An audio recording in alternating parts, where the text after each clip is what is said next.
ನಮಸ್ಕಾರ. ರಿವ್ಯೂ ಚಾನಲ್ಗೆ ಸ್ವಾಗತ. ನಾನು ಸೌಖ್ಯ ಗಾಂವ್ಕರ್. ರಾಹುಲ್ ಗಾಂಧಿ ಕೈ ಸರ್ಕಾರಕ್ಕೆ ಬಹುದೊಡ್ಡ ಆಘಾತವೊಂದನ್ನು ಕೊಟ್ಟಿದ್ದಾರೆ.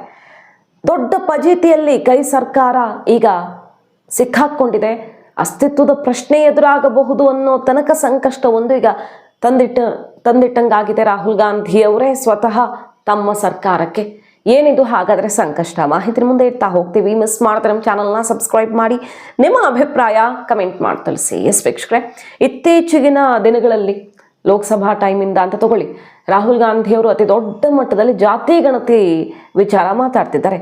ಎಷ್ಟು ಜನಸಂಖ್ಯೆ ಇದೆಯೋ ಅಷ್ಟು ಅಧಿಕಾರ, ಜಿತ್ನಿ ಆಬಾದಿ ಉತ್ನಿ ಹಕ್ ಅನ್ನುವಂಥ ಘೋಷವಾಕ್ಯದೊಡನೆ ರಾಹುಲ್ ಗಾಂಧಿ ಅವರು ದೊಡ್ಡ ಮಟ್ಟದಲ್ಲಿ ಕೆಲಸ ಶುರು ಮಾಡೇ ಬಿಟ್ಟಿದ್ದಾರೆ. ಏನಾದರೂ ಆಗಲಿ ಶತಾಯಗತಾಯ ಜಾತಿ ಗಣತಿಯನ್ನು ಎಲ್ಲೆಡೆ ನಾವು ಜಾರಿಗೆ ತರ್ತೀವಿ ಅಂತ ಘೋಷಣೆ ಮೊಳಗಿಸಿದ್ದು, ತಮ್ಮ ಅಧಿಕಾರ ಇರೋ ಕಡೆ ಎಲ್ಲ 1 by 1 ಜಾತಿ ಗಣತಿ ಇಂಪ್ಲಿಮೆಂಟ್ ಮಾಡೋ ಪ್ರಯತ್ನ ಆಗ್ತಿದೆ ಅಲ್ವಾ. ಫಾರ್ ಎಕ್ಸಾಂಪಲ್, ಈಗ ತೆಲಂಗಾಣದಲ್ಲಿ ಮಾಡೋದಕ್ಕೆ ಹೊರಟರು, ಕರ್ನಾಟಕದಲ್ಲಿ ಆಗಿದೆ, ಬಟ್ ಅದು ಸಂಕಷ್ಟ ಸರಮಾಲೆಗಳೇ ಹೆಣೆದುಕೊಂಡಿರೋದ್ರಿಂದ ಆಗ್ತಾ ಇಲ್ಲ, ರಿಲೀಸ್ ಮಾಡೋದಕ್ಕೂ ಆಗ್ತಾ ಇಲ್ಲ, ಕಷ್ಟಕ್ಕೆ ಸಿಕ್ಕಾಕೊಂಡಿದ್ದಾರೆ ಸಿದ್ದರಾಮಯ್ಯನವರು. ಆದರೆ ಅಧಿಕಾರ ಇರೋ ಕಡೆ ಮಾಡ್ತೀವಿ ಅಂತ ಹೊರಟಿದ್ದಾರೆ. ಜಸ್ಟ್ ಲೈಕ್ ಈಗ ಆಡಳಿತದಲ್ಲಿರುವಂಥ BJP ಎಲ್ಲೆಲ್ಲಿ UCC ಇಂಪ್ಲಿಮೆಂಟ್ ಮಾಡ್ತಿದೆಯೋ ಒಂದೊಂದೇ ರಾಜ್ಯದಿಂದ, ಅದೇ ರೀತಿ ಕಾಂಗ್ರೆಸ್ ಎಲ್ಲೆಲ್ಲಿದೆಯೋ ಅಲ್ಲೆಲ್ಲ ಜಾತಿ ಗಣತಿ ಮಾಡುವಂಥ ಪ್ರಯತ್ನ ಆಗ್ತಿದೆ. ಆದರೆ ಈ ಪ್ರಯತ್ನ ನೋಡಿ ಎಂತಹ ಸಂಕಷ್ಟವನ್ನು ತಂದಿಟ್ಟಿದೆ ಕಾಂಗ್ರೆಸ್ಗೆ ಅಂತ. ನಿನ್ನೆಯಷ್ಟೇ ಮೋದಿಯವರು ಜಾತಿಯ ವಿಷಬೀಜ ಬಿತ್ತಿದ್ದಾರೆ ಅಂತೆಲ್ಲ ಅಟ್ಯಾಕ್ ಮಾಡಿದ್ರು. ಆದರೆ ಅಸಲಿಗೆ ಬೇರೆಯವ್ರಿಗೆ ಕಷ್ಟ ಆಗೋದಿರಲಿ, ಕಾಂಗ್ರೆಸ್ಗೆ ಕಷ್ಟ ಆಗಿದೆ ಈಗ. ನಿನ್ನೆಯಷ್ಟೇ OBC ಪ್ಯಾನಲ್ಗೆ ಸಾಂವಿಧಾನಿಕ ಮಾನ್ಯತೆಯನ್ನು ಕೊಡಲಿಲ್ಲ, ಯಾಕಂದರೆ ಇದು ನಮ್ಮ ರಾಜಕೀಯ ಲೆಕ್ಕಾಚಾರಕ್ಕೆ ವರ್ಕೌಟ್ ಆಗಲ್ಲ ಅಂತ ಅಂದ್ಕೊಂಡಿತ್ತು ಕಾಂಗ್ರೆಸ್ಸು. ಪಕ್ಷಾತೀತವಾಗಿ ಎಲ್ಲ ಸಂಸದರ ಬೇಡಿಕೆ, ಎಷ್ಟೋ ವರ್ಷಗಳ ಬೇಡಿಕೆ ಇದ್ರೂ ಕೂಡ OBC ಪ್ಯಾನಲ್ಗೆ ಸಾಂವಿಧಾನಿಕ ಮಾನ್ಯತೆಯನ್ನು ಕೊಡೋದಿಕ್ಕಾಗದೆ ಬಂದಿದ್ದಂತಹ ಕಾಂಗ್ರೆಸ್ಸು ಈಗ ಜಾತಿ ಗಣತಿ ಮಾತಾಡುತ್ತಾ ಜಾತಿಯ ವಿಷಬೀಜ ಬಿತ್ತುವ ಓಲೈಕೆ ರಾಜಕಾರಣ ಮಾಡುವಂತಹ ಪಕ್ಷ ಕಾಂಗ್ರೆಸ್ ಅಂತ ತೀಕ್ಷ್ಣವಾದ ವಾಗ್ದಾಳಿ ನಡೆಸಿದ್ರು. ನೋಡಿ, ಈಗ ಜಾತಿ ಗಣತಿ ವಿಷಯ ಏನಾಗಿದೆ ಫಜೀತಿ ಅಂತ ತೆಲಂಗಾಣದಲ್ಲಿ ಕಾಂಗ್ರೆಸ್ ನಾಯಕ ರಾಹುಲ್ ಗಾಂಧಿಯವರು ಇದ್ರ ಪರ ವಕಾಲತ್ತು ವಹಿಸ್ತಿದ್ದಾರಲ್ಲ. ಆದರೆ ಈಗ ತೆಲಂಗಾಣದಲ್ಲಿ ಪಕ್ಷಕ್ಕೆ ಇದೇ ಮುಳುವಾಗೋ ರೀತಿಯಲ್ಲಿ ಕಾಣಿಸ್ತಾ ಇದೆ. ನೋಡಿ, ಕರ್ನಾಟಕದ ರೀತಿ ತೆಲಂಗಾಣದಲ್ಲೂ ಕೂಡ ಕಾಂಗ್ರೆಸ್ ಸರ್ಕಾರ ಜಾತಿ ಗಣತಿ ನಡೆಸಿ ವರದಿಯನ್ನು ಈಗ ಬಹಿರಂಗ ಮಾಡಿದೆ. ಕರ್ನಾಟಕದಲ್ಲಿ ಮಾಡ್ತಿಲ್ಲ. ಯಾಕೆ ಅಂದರೆ ಏನಾದರೂ ಆಗ ಹೋಗಬಹುದು ಅನ್ನೋದು ತುಂಬ ಚೆನ್ನಾಗಿ ಗೊತ್ತು. DK ಶಿವಕುಮಾರ್ ಅವ್ರದ್ದೇ ವಿರೋಧ ಇದೆ, ಸಿದ್ದರಾಮಯ್ಯನವ್ರಿಗೆ ಸಂಕಷ್ಟ ಕಟ್ಟಿಟ್ಟ ಬುತ್ತಿ ಅನ್ನೋದು ಗೊತ್ತಿರೋದ್ರಿಂದ ಬರುತ್ತೆ, ಕ್ಯಾಬಿನೆಟ್ಗೆ ಬರುತ್ತೆ, ಮುಂದೂಡಿಕೆ ಆಗತ್ತೆ, ನೆಕ್ಸ್ಟ್ ವೀಕು ಮತ್ತೊಂದು ವೀಕು ಅಂದ್ಕೊಂಡು ಮುಂದೂಡ್ತಾನೆ ಇದ್ದಾರೆ, ಬರ್ತಿಲ್ಲ, ಅದು ಮಾಡೋದಕ್ಕೆ ಆಗ್ತಿಲ್ಲ. ತೆಲಂಗಾಣದಲ್ಲಿ ಮಾಡಿಬಿಟ್ಟಿದ್ದಾರೆ, ಬಹಿರಂಗ ಮಾಡಿಬಿಟ್ಟಿದ್ದಾರೆ. OBC ಅವರು ರಾಜ್ಯದ ಒಟ್ಟು ಜನಸಂಖ್ಯೆಯಲ್ಲಿ 46% ಅನ್ನೋದು ಬಹಿರಂಗ ಆಗಿದೆ. ಈಗ ಒಟ್ಟು ಜನಸಂಖ್ಯೆ 46% OBC ಇದೆ ಅಂತ.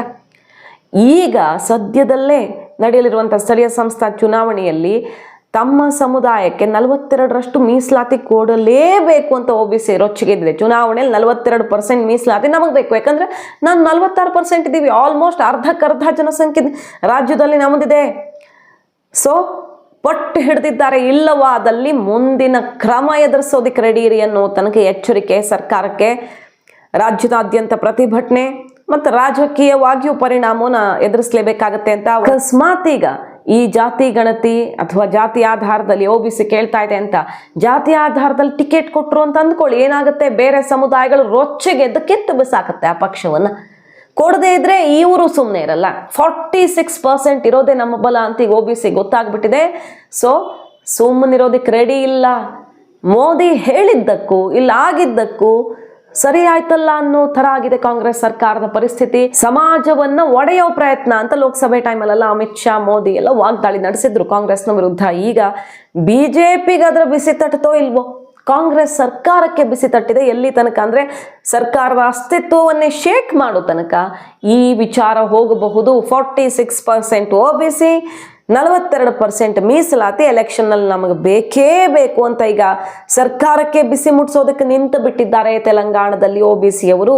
ಮೊದಲ ಹಂತದಲ್ಲಿ ಸ್ಥಳೀಯ ಸಂಸ್ಥೆ ಚುನಾವಣೆಯಲ್ಲಿ ಮೀಸಲಾತಿ ಕೇಳ್ತಿದ್ದಾರೆ. ಮುಂದೆ ವಿಧಾನಸಭೆ ಮತ್ತು ಸಂಸತ್ ಚುನಾವಣೆಗೂ ವಿಸ್ತರಣೆಯಾಗೇ ಆಗತ್ತೆ ಅನ್ನುವ ಸುಳಿವು ಕೂಡ ಸಿಗ್ತಾ ಇದೆ. ಸೊ ಕಾಂಗ್ರೆಸ್ ಪಾಲಿಗೆ ಇದು ಅತಿ ದೊಡ್ಡ ಸಮಸ್ಯೆಯಾಗಿ ಈಗ ಪರಿಣಮಿಸಿದೆ ತೆಲಂಗಾಣದಲ್ಲಿ. ಯಾಕೆ ಬೇಕಿತ್ತಪ್ಪ, ಇಲ್ದಿರೋ ಸಮಸ್ಯೆಯನ್ನು ಎಳೆದುಕೊಂಡ್ವಲ್ಲ ಅನ್ನೋ ರೀತಿಯಾಗಿದೆ. ಮಾಡಿ ತೋರ್ಸೋದ್ ಸರಿ, ಜಾತಿ ಗಣತಿ ಮಾಡಿದ್ರಿ, ರಿಪೋರ್ಟ್ ಬಿಟ್ರಿ, ಬಟ್ ಅದ್ರ ಪರಿಣಾಮವನ್ನ ಯೋಚಿಸಿರ್ಲಿಲ್ವಾ? ಹಾಗಾದ್ರೆ ಕಾಂಗ್ರೆಸ್ ಉಳಿದವ್ರು ಸಿಡ್ದೇಳಬಹುದು ಅಥವಾ ಇವ್ರು ಏನ್ ಡಿಮ್ಯಾಂಡ್ ಇಡಬಹುದು ಅಂತ. ಕರ್ನಾಟಕದಲ್ಲಿ ಆಲ್ರೆಡಿ ಲೀಕ್ ಆಗಿರೋ ಅಂಕಿಅಂಶದ ಮೇಲೆನೆ ಯಾವ ರೀತಿ ಆಗ್ತಿದೆ ನೋಡ್ತಾ ಇದೀವಿ ನಾವು. ಮಿನಿಸ್ಟರ್ಗಳೇ ಸರ್ಕಾರದ ವಿರುದ್ಧ ಸಿಡ್ದೇಳ್ತಿದ್ದಾರೆ. OBC ಜೊತೆ SC ST ಸಮುದಾಯದಿಂದನೂ ಕೂಡ ಇದೇ ರೀತಿ ಬೇಡಿಕೆ ಬಂದ್ರೆ ಅದು ಸಮಸ್ಯೆ ಉಲ್ಬಣ ಆಗ್ಬಿಡುತ್ತೆ ಅನ್ನೋದ್ರಲ್ಲಿ ಡೌಟೇ ಇಲ್ಲ. OBC ಮುಖಂಡರ ಈ ಬೇಡಿಕೆ ಮುಖ್ಯಮಂತ್ರಿ ರೇವಂತ್ ರೆಡ್ಡಿ ನೇತೃತ್ವದ ತೆಲಂಗಾಣ ಕಾಂಗ್ರೆಸ್ ಸರ್ಕಾರವನ್ನು ಇಕ್ಕಟ್ಟಿಗೆ ಸಿಕ್ಕಾಕ್ಸಿದೆ. ಇಂಥ ಬೇಡಿಕೆಗೆ ಪಕ್ಷದ ಒಳಗಡೆ ಪಕ್ಷದ ಪ್ರಮುಖ ನಾಯಕರೇ ಬೇಡಿಕೆ ಇಡ್ತಾ ಇರೋದು ಕೂಡ ತಲೆನೋವು ತಂದಿದೆ. ಕಾಂಗ್ರೆಸ್ ಸರ್ಕಾರ ಕೂಡ ಈಗ ಜಾತಿ ಗಣತಿ ಮಾಡಿದ್ರು ಕರ್ನಾಟಕದಲ್ಲಿ ಹೊರಗಡೆ ಬಿಟ್ಟಿಲ್ವಲ್ಲ, ಅದಕ್ಕೆ ಅಸಲಿ ಕಾರಣ ಇದೆ ಅನ್ನೋದು ಕ್ಲಿಯರ್ ಆಗಿ ಗೊತ್ತಾಗ್ತಿದೆ. ಟಚ್ ಮಾಡಿದ್ರು ದೊಡ್ಡ ಸಮಸ್ಯೆಯನ್ನ ಮೈ ಮೇಲೆ ಎಳೆದುಕೊಂಡಂತೆ. ಸೊ ಅದಾಗಲ್ಲ ಬಿಡಲ್ಲ ಅನ್ನುವಂಥ ವಿಷಯ ಅನ್ನೋದು ತೆಲಂಗಾಣದಲ್ಲಿ ಪಕ್ಕ ಆಗ್ತಿದೆ.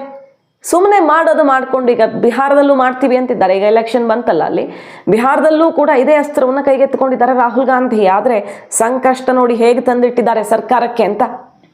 OBC ಸಂಖ್ಯೆ ಅತಿ ದೊಡ್ಡ ಪ್ರಮಾಣದಲ್ಲಿರೋದ್ರಿಂದ ಎಲ್ಲ ಕಡೆಯೂ ನಮ್ಮ ಪಾಲು ಹೆಚ್ಚಿರಬೇಕು ಅನ್ನುವಂಥ ಪಟ್ಟು ಹಿಡಿತಿದ್ದಾರೆ. ತೆಲಂಗಾಣದ ಸಾಮಾಜಿಕ, ಆರ್ಥಿಕ, ಶೈಕ್ಷಣಿಕ, ಉದ್ಯೋಗ, ರಾಜಕೀಯ ಮತ್ತು ಜಾತಿ ಸರ್ವೆ ಪ್ರಕಾರ ಮುಸಲ್ಮಾನ್ ಹಿಂದುಳಿದ ವರ್ಗಗಳನ್ನು ಹೊರತುಪಡಿಸಿ ಒಟ್ಟಾರೆ OBC ಸಮುದಾಯದವರ ಪ್ರಮಾಣ ರಾಜ್ಯದ ಸಂಖ್ಯೆಯಲ್ಲಿ ಒಟ್ಟು ಜನಸಂಖ್ಯೆಯಲ್ಲಿ 46% ಇದೆ. ಅಂದರೆ ಅತಿ ದೊಡ್ಡ ಸಮುದಾಯ ಆಗಿದೆ. SC 17%, ST 10.45, ಮುಸಲ್ಮಾನು ಹಿಂದುಳಿದ ವರ್ಗದವರು 10.8% ಇದ್ದಾರೆ. ಸದ್ಯ ತೆಲಂಗಾಣದಲ್ಲಿ ಹಿಂದುಳಿದ ವರ್ಗದವರಿಗೆ 23% ಅಷ್ಟು ಮೀಸಲಾತಿ ಕೊಡ್ತಾ ಇದ್ದಾರೆ. ಈಗ OBC ಅವ್ರಿಗೆ 42% ಬೇಕು ಅಂತ ಪಟ್ಟು ಹಿಡಿದಿದ್ದಾರೆ. ಸೊ ರಾಹುಲ್ ಗಾಂಧಿ ಅವರೇ ಒಂದು ದೊಡ್ಡ ಸಂಕಷ್ಟವನ್ನು ತಂದಿಟ್ಕೊಂಡಂಗಾಗಿದೆ. ಟೈಮಿಂಗ್ಸ್ ನೋಡಿ, ಮೋದಿ ನಿನ್ನೆ ಅಷ್ಟೇ ಕಾಂಗ್ರೆಸ್ನ ವಿರುದ್ಧ ತೀವ್ರ ವಾಗ್ದಾಳಿ ನಡೆಸ್ತಾ ಜಾತಿಯ ವಿಷ ಬೀಜ ಬಿತ್ತುತ್ತಾ ಇದ್ದೀರಿ, ಆದ್ರೆ ಅಸಲಿಗೆ ಏನೂ ಕೊಟ್ಟಿಲ್ಲ ಅಂತ ಹೇಳಿದ್ರು. ಮೊನ್ನೆನೂ ಅಷ್ಟೇ ಹಿಂದಿನ ಲೆಕ್ಕ ಎಲ್ಲ ತೆಗೆದ್ರಲ್ಲ, SC ST ಅಂತ ಮಾತಾಡ್ತಿರಲ್ಲ, ಏನು ಕೊಟ್ಟಿದ್ದೀರಿ SC STಗೆ ನೀವು? SC STಯ ಯಾವುದಾದ್ರೂ ಒಂದೇ ಕುಟುಂಬದಿಂದ 3 ಜನ MP ಗಳು ಇರೋದು ನೋಡಿದ್ದೀರಾ ಅಂತ ಕೇಳುವ ಮೂಲಕ ಗಾಂಧಿ ಫ್ಯಾಮಿಲಿಯ 3 ಜನ MP ಗಳಿರುವಂಥ ಕುಟುಂಬ ರಾಜಕಾರಣವನ್ನು ಸಾಕಿ ಸಲಹುತ್ತಿರೋ ಪಕ್ಷ. ಆದರೆ ದಲಿತರಿಗೆ OBC ಅವರು ನೀವೇನು ಕೊಟ್ಟಿದ್ರಿ ಅನ್ನುವ ತಿರುಗೇಟನ್ನು ಕೊಟ್ಟರು. ಸೊ ಈಗ ಜಾತಿ ಗಣತಿಯ ಉರುಳು ಕಾಂಗ್ರೆಸ್ ಅನ್ನೇ ಹಿಂಡೋ ರೀತಿ ಕಾಣಿಸ್ತಾ ಇದೆ. ಮಾಹಿತಿ ನಿಮ್ಗೆ ಇಷ್ಟ ಆಗಿದ್ರೆ ಮಿಸ್ ಮಾಡದೆ ನಮ್ಮ ಚಾನಲ್ನ ಸಬ್ಸ್ಕ್ರೈಬ್ ಮಾಡಿ, ನಿಮ್ಮ ಅಭಿಪ್ರಾಯ ಕಮೆಂಟ್ ಮಾಡಿ ತಿಳಿಸಿ. Thank you.